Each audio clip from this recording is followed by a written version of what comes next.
Shalom from Jerusalem. This is TV7's Israel at War update. And while in my absence, Mr. Amir Oren, TV7's editor-at-large, alongside General Doron Gavish and others have held the fort and updated you on the latest, we all should remember that 94 days ago, to date, on October 7th, the Islamist terror groups from the Hamas-plagued Gaza Strip launched an onslaught on southern Israel, perpetrating a massacre, declaring war by doing so, murdering some 1,200, mostly civilians, wounding over 4,800 others, and kidnapping some 240 Israeli civilians as well as soldiers, many of whom remain in captivity to date. Let's now turn to our TV7 editor-at-large, Mr. Amir Oren, for the latest on the situation. Mr. Amir Oren, what can you tell us? So fighting goes on both in Gaza and along the Lebanese-Israeli border. There were also incidents in Judea and Samaria with 2 Israelis killed.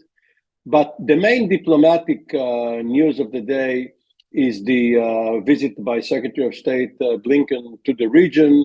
He has already been to Jordan, the United Emirates, and to Saudi Arabia, where, as we are speaking, he is meeting with the Crown Prince MBS. And he has telegraphed, to use a very old-fashioned word, he telegraphed ahead of his visit to Israel his messages. He wants Israel to downscale its operations, and if Israel is indeed going into a lower intensity sort of operation in central and south Gaza, having already narrowed its activities in North Gaza, then he wants the population of North Gaza to go back. He wants humanitarian corridors opened and secured for the population. Of course, he also wants the hostages to come back. He had the talks in Qatar too, and indicated that there might be some progress that he doesn't want to disclose. And he is coming to talk about the political plan for Gaza once the hostilities are over. He wants Gaza and the West Bank to reunite under Palestinian governance once this is feasible. In the meantime, he wants to contain the fighting to the scale it is going on now, especially to avoid any conflagration in Lebanon. Over the weekend, Hezbollah launched dozens of rockets and anti-tank missiles at Israeli targets, hitting the Air Force control station at the Meron mountain, but the Israeli Air Force struck back, taking out many Hezbollah targets, including the killing of a senior Radwan force commander. Radwan is the Hezbollah equivalent of the Nukhba force, which had the main part in the massacre on October the 7th. Indeed. Well, I think I heard once between 6 to 7 times by yourself about the Secretary of State's demands of Israel, and one can only ask about when aspirations and reality converge, where does one meet with the other? But we will discuss this more elaborately very soon. First, I'd like to turn to the commander of the Israeli Air Force Task Force for Air and Missile Defense, namely Brigadier General in Reserve Doron Gavish. It's good seeing you, General. I'd like to ask you, particularly on the latest developments, also the latter point that Mr. Oren mentioned, about the target struck by Hezbollah, which the IDF had indeed confirmed. What are the implications of such a strike, and to what degree are we seeing a continued fight in the Gaza Strip, considering the fact that also we heard Rear Admiral Daniel Hagari, the IDF spokesman, speaking about the fact that the IDF does intend to continue fighting during 2024 in the Gaza Strip, irrespective of wants or demands, considering the fact that there are operational considerations and the necessity to fulfill the objectives which Jerusalem continues to highlight as its objectives for this war, and that is the eradication of the Islamist Hamas, as well as the return of hostages from the terror-plagued territory, alongside the fact that the residents of southern Israel need to be able to return to those territories that were struck by the massacre of October 7th with the confidence that they are indeed secure. Well, Jonathan, first I want to say that we're very happy to see you back and welcome. And we are looking forward for this minute that you'll be back with us. For the southern part of Israel, we have to say that, I think you said it right, the IDF goals for this war, they didn't change. It is still the main two goals. There are some others, but the main two goals is to eliminate the military power of the Hamas and the Hamas as the ruler of the Gaza Strip. And the second one is the return of the Israeli hostages. And by the way, we could also say first return of the Israeli hostages and then the elimination of the Hamas power in the Gaza Strip, because those two goals are going along each other. So those are the main goals, and there is a determination by the Israeli IDF and also by the Israeli government that we should do whatever is needed in order to achieve those goals. So of course there are considerations. There are all kinds of different ways of how to do it. By the way, we don't have any argument with the United States about those goals. I mean, those goals are well received also by the United States government. There are some questions about the how, but there is no question about the goal itself.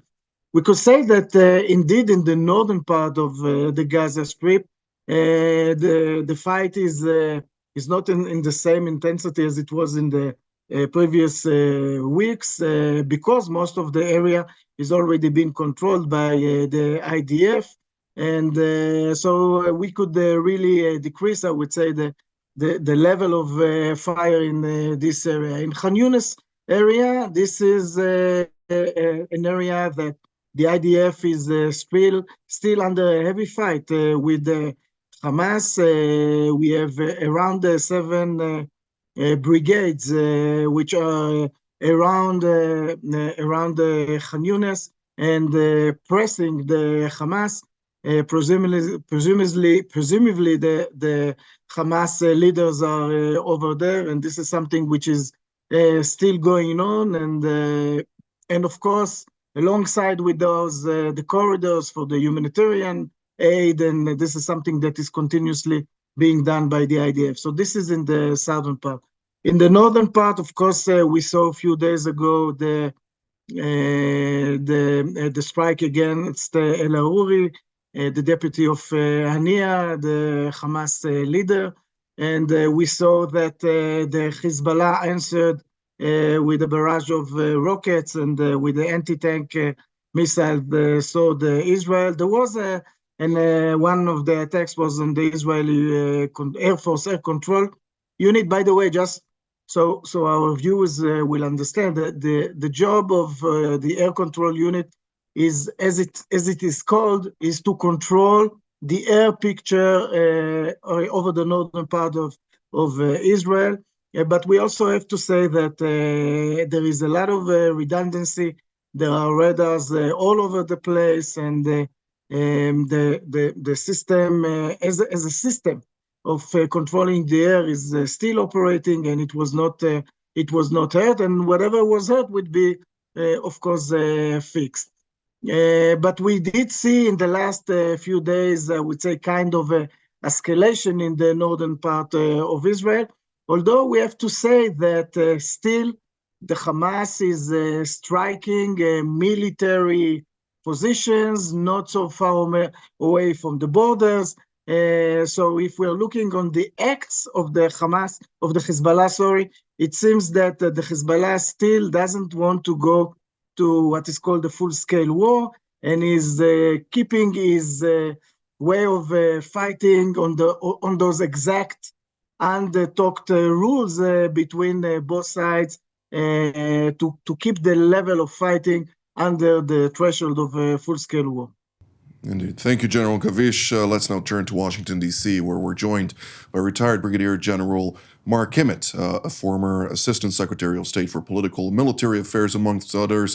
Thank you for joining us, General. It's good seeing you. I'd like to ask you particularly about the looming visit by U.S. Secretary of State Antony Blinken, who does come to Israel with a lot of demands and has traveled throughout the region, starting, of course, his trip in Turkey, Greece, discussing many issues in the East Med territories, but also expanding on that, going to Jordan, speaking much about the humanitarian angle of things, going from there to Qatar, where we obviously heard the reports about the extension of the airbase in Qatar, of CENTCOM, something that, of course, will now include an extension of 10 years, where the U.S. Central Command headquarters will remain, and of course, also, as Mr. Owen mentioned, Saudi Arabia, following his trip to Israel, and during which he also will meet with the Palestinian Authority leadership in Ramallah. He will also then travel to Egypt. A lot of legs in this trip, but the key focus of the top diplomat of Washington is quite clear: to see an end to the high intensity of the current war vis-a-vis Hamas, irrespective of the objectives of this war, which seem to be quite obscure to date. What can you tell us about that? Yeah, I think more than anything else, Tony Blinken is trying to turn the world back to October 6th. And I think he probably recognizes that's unachievable, unattainable, but nonetheless, he's going to continue to try. In the front of the docket is the entire issue of trying to end the war, or at least calm down the war between Israel and Gaza. But I also think he's not only trying to get the genie back in the bottle of the surrounding region, which isn't working very well, but I also think quietly he's also trying to revive the notion of Israeli normalization, particularly among Saudi Arabia. So he has a very, very big set of tasks ahead of him. It will be interesting to see what, if anything, he can accomplish. I sort of chuckled to myself that we will claim that extending Al Udeid in Qatar is a great victory for us, when in fact it's a great victory for Qatar, because they know as long as the U.S. is based inside of Qatar, that limits our ability to criticize their activities and criticize what has in many ways led to what is going on right now. So we'll see what he's able to achieve. I think, as you all inferred, it sure seems that his briefcase is full mostly of demands on Israel and less so on Hamas or any of the Hamas enablers in terms of returning back the hostages or decreasing the amount of attacks going on, high intensity attacks going on inside of Gaza. Indeed. Mr. Owen, I'd like to ask you particularly also about remarks that Secretary Blinken mentioned in Qatar with regard to the ongoing situation in the Red Sea. Bab el-Mandeb continues to challenge maritime shipping on the commercial front. We see a issue, particularly for the Egyptians, when we're talking about the second source of income, namely the Suez Canal, diminished by 20% on a monthly basis comparative to the year prior. What can be done in order to salvage the quite dire situation which Egypt now finds itself in, something that also has an impact on the situation between Ethiopia and Somalia, and has also now projected additional instability into East Africa? Well, Jonathan, I'll answer if you promise me to pose a question later to General Kimmett. No promises, but I'll still be glad to hear your answer. And I won't promise that I will answer. Okay.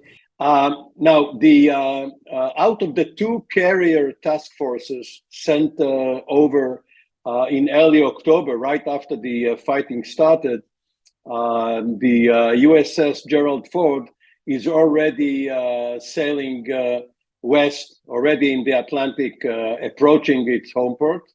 And USS Eisenhower has left the Persian or Arabian Gulf and is in the Red Sea. And that means that alongside the defensive coalition called Operation Prosperity Guardian, with some 30 nations, but none of whom, perhaps with the exception of Great Britain or one or the other, none of whom would join the United States in an offensive operation against the Houthis.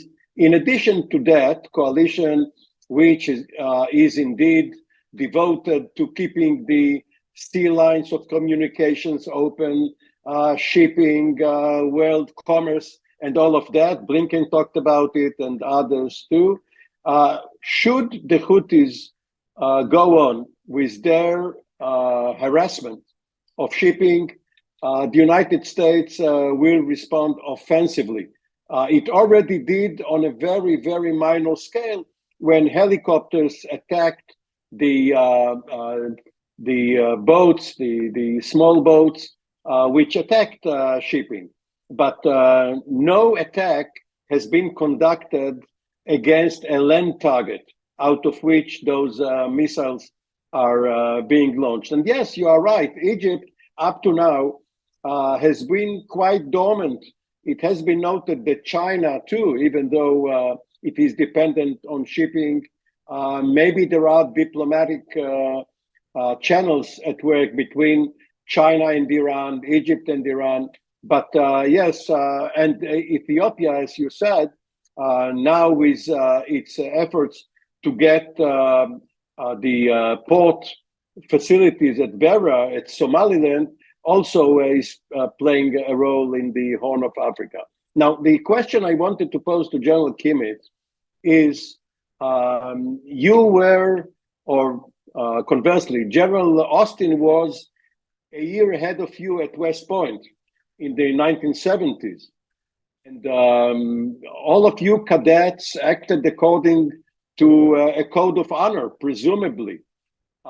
So I'm not asking you what happened when General Austin went to Walter Reed, but as you have also been an Assistant Secretary of State for Political Military Affairs and a Deputy Assistant Secretary of Defense for the Middle East, how does the National Security Team, of course, composed of the Secretary of State and Defense and National Security Advisor and the intelligence community and the Chairman of the Joint Chiefs and whoever else, how does it operate when one of the key players is absent, even if for a few days?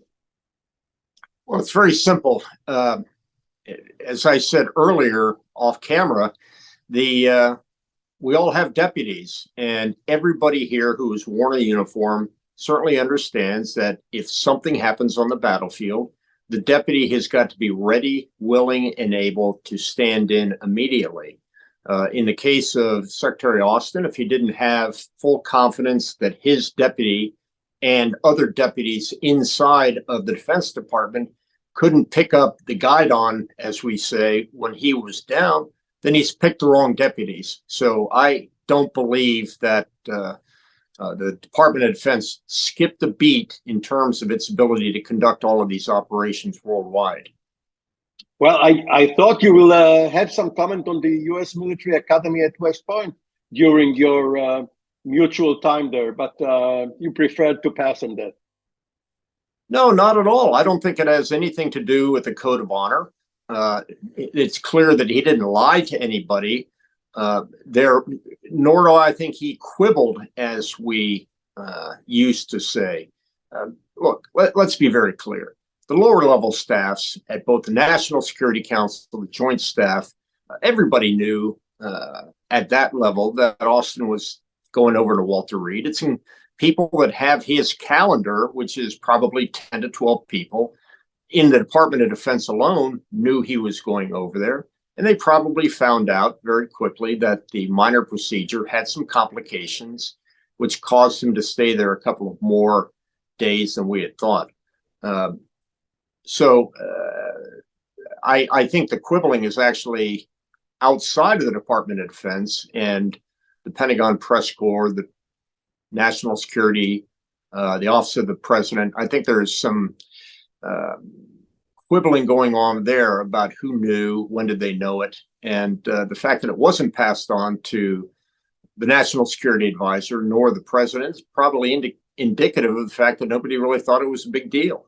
And with that, we will wish the Secretary of Defense a speedy recovery, and may he resume his job to the best of his abilities, and hopefully it will also have a positive impact for the entire region.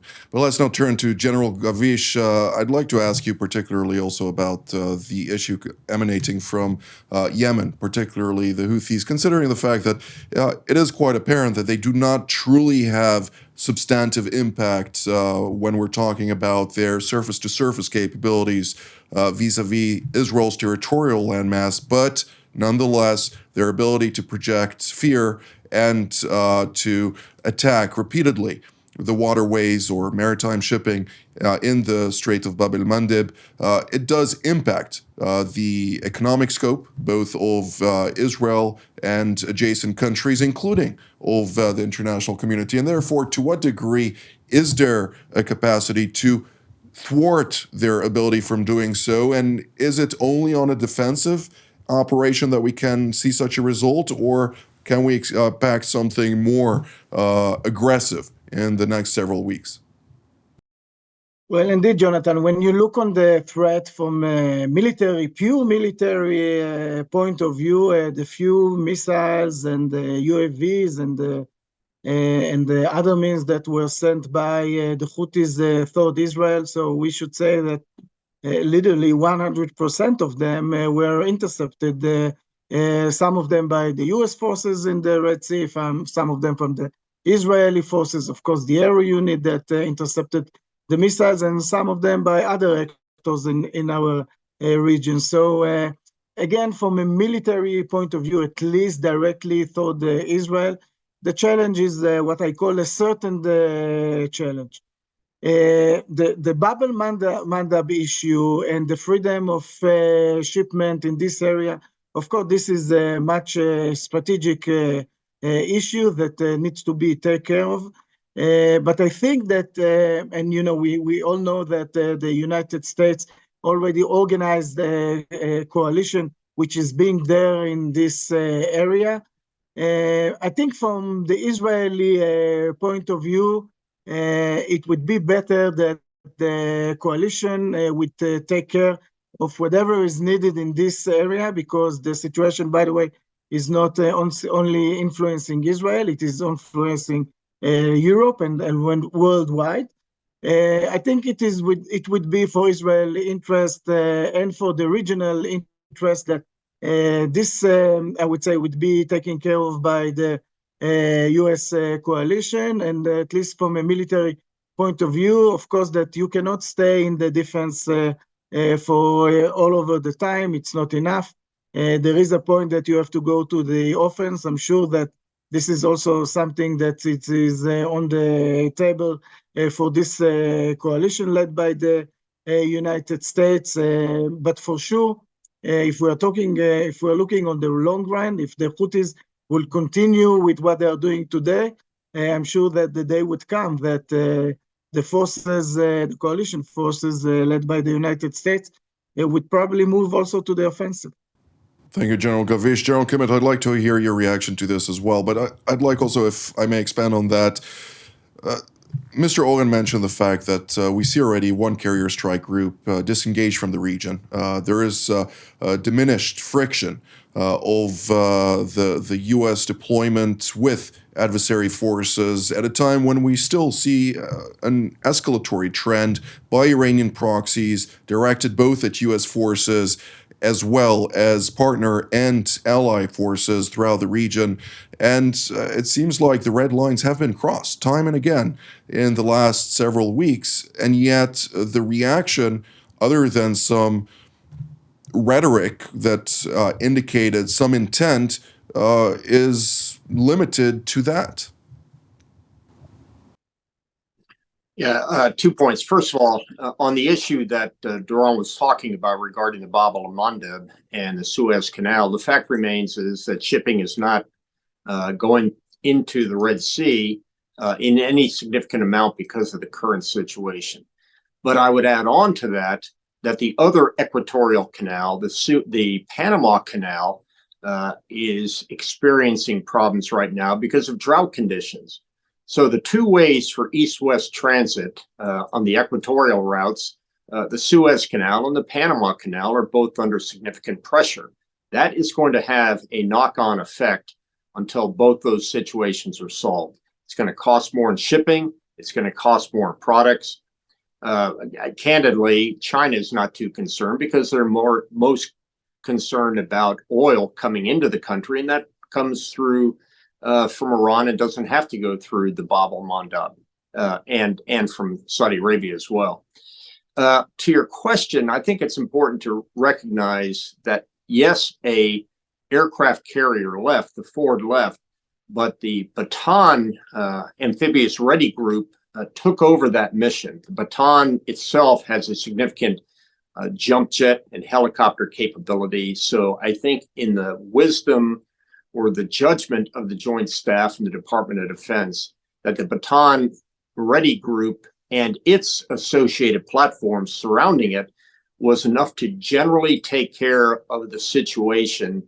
The repositioning of the Eisenhower, of course, was to put them in a central position so they could handle the contingencies both against Iran and also in that region. So while there has been a decrement in combat power, I don't think it is necessarily a view of the United States that the situation is getting any calmer. It's just it was time for the Ford to come home. So they are taking a bit of risk in that regard. Indeed. Thank you, and Jonathan, you know, if I could people... One moment, Mr. Oren. Last sentence, General Kimmett, and then last sentence from you, Mr. Oren. Go ahead, General Kimmett. Yeah, my last sentence is simple. One of the reasons there is crossing of presumed red lines is because we haven't articulated what the red lines are. Indeed. Mr. Owen?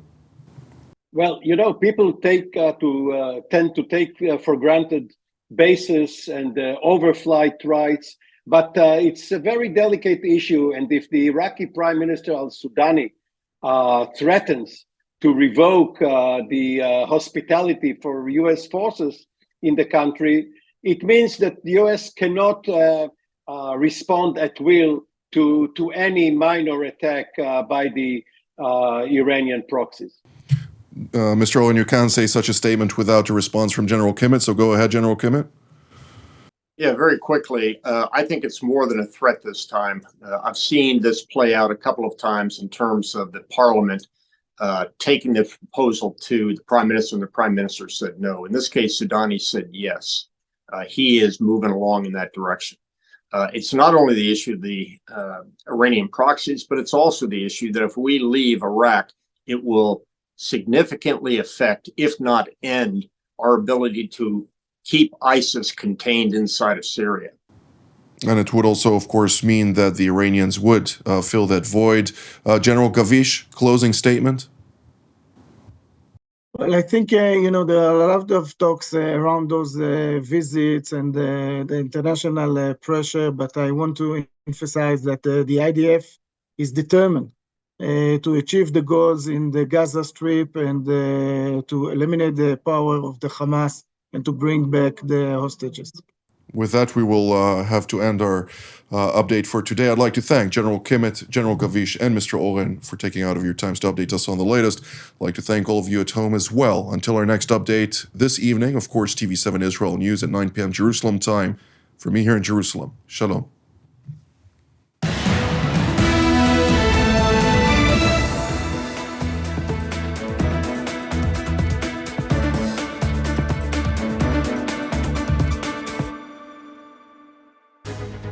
My name is Doron Gavish, and my background, 30 years of serving in the Israeli Air Force. My last job, I was the commander of the Israeli Air and Missile Defense. during the introduction of the Iron Dome to the defense of Israel. All of this allows me really to be part of the team here in TV7. It is super important to have such a platform. We talk about the global situation, we talk about Israel and those different angles which are relevant to the discussion.